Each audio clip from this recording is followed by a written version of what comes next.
उसके विरुद्ध आपकी बात जाएगी, ये कह रहा है।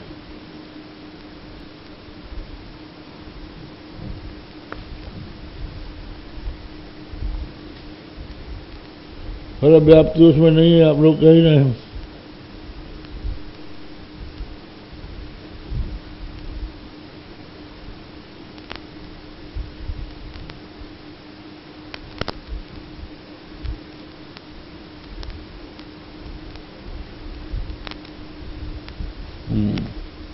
ये बोल देते हैं।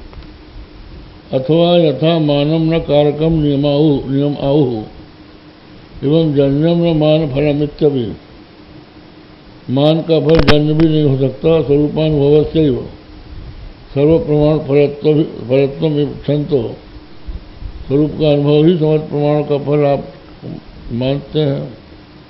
वार्तिक कृत प्रवृत्ति अंगीकुर्वते, वार्तिक कृत आदि जन अंगीकारते हैं, तो ये भी विरुद्ध हो जाएगा। जन्यम ज्ञान फलमिति अस्तु तरी घटादावेव ब्रह्मणि अभिव्यक्तम चैतन्यम प्रमाण फलम। तो जैसे घटादिक में अभिव्यक्त चैतन्य है वो प्रमाण का फल है, वो जैसा भी हमने पहले बताया। तो फल व्याप्यत्व परिवर्तन नहीं तो फल व्याप्ति उसमें है का ये नहीं हो सकता। न खलु थी ज्ञात कदाचित पर अस्मिन् अक्षरे अभिव्यक्ता चित्त, अक्षर में अभिव्यक्त जो चित्त है न खलु संबंध वेदांताभिव्यक्त चैतन्य से निष्प्रपंचात्म स्वरूपत्वात् तया तत्फलत्व संभवात्, वो ज्ञान का फल नहीं हो सकता, ये कह रहे हैं। ननु अज्ञानस्य सदादि विकल्पेन अनिर्वचनीयत्व मुक्तम अनुपन्नम अनिर्वचनीयत्वात् तस्य ज्ञाननिवर्तत्व संभवात् न चैवं मानस्य कारकत्व प्रसंगोपि अनिर्वाच्यस्य निमित्ते अधिष्ठान चिन्मात्रतया तात्पर्यो मानस्य व्यंजकतया अकारकत्वाशंका हो। फिर वेदांती ने समझाने का प्रयत्न किया कि सत और असत दोनों विकल्पों में प्रमाण कुछ कार्य नहीं कर सकता। अज्ञान यदि सत तो भी निवृत्त नहीं है, असत तब भी निवृत्त नहीं है, लेकिन वो अनिर्वचनीय है और अनिर्वचनीय निवृत्त हो सकता है। और इससे मानक का कारकत्व प्रसंग भी नहीं होता, क्योंकि अनिर्वाच्य की जो निवृत्ति है वो अधिष्ठान चिन्मात्र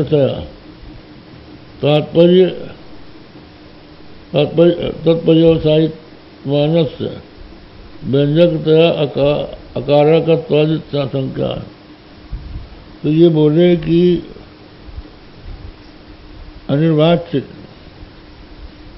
अनिर्वाच्य जो अज्ञान है, अज्ञान न सत है न असत है न सत्सत है, सत्वाभ्याम निर्मक्तु है, तो उसकी निवृत्ति हो सकती है। उसकी निवृत्ति कोई फल है, कारक है? कहा निवृत्ति नाम की कोई अलग से चीज नहीं है। अध्यास की निवृत्ति अधिष्ठान स्वरूप होती है।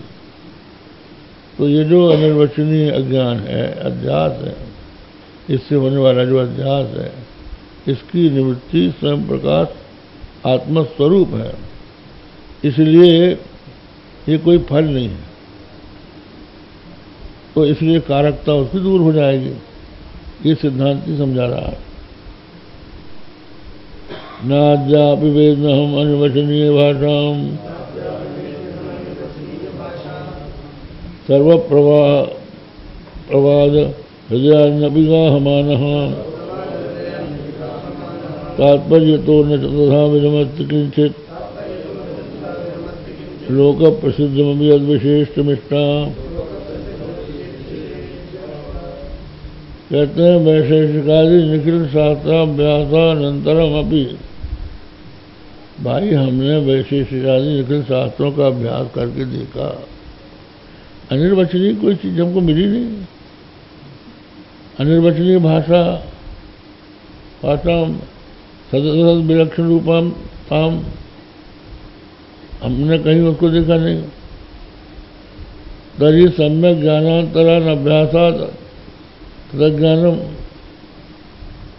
अरे भाई तुमने ठीक से अभ्यास नहीं किया होगा इसलिए ऐसा नहीं मिला। रहना सर्व प्रवाद हृदयान्यपि मृगाह माना, बोले सर्वशास्त्र तात्पर्याणि गायमानो विचारन्यपि, समस्त शास्त्रों के तात्पर्य का विचार करते हुए भी तात्पर्य तद्गत मानसा, तात्पर्य तद्गत मानसा ततः भावादेव, इसलिए हमको कहीं अनिर्वचनीय नहीं मिला। इसलिए लोक में भी अनिर्वचनीय सिद्धि नहीं है।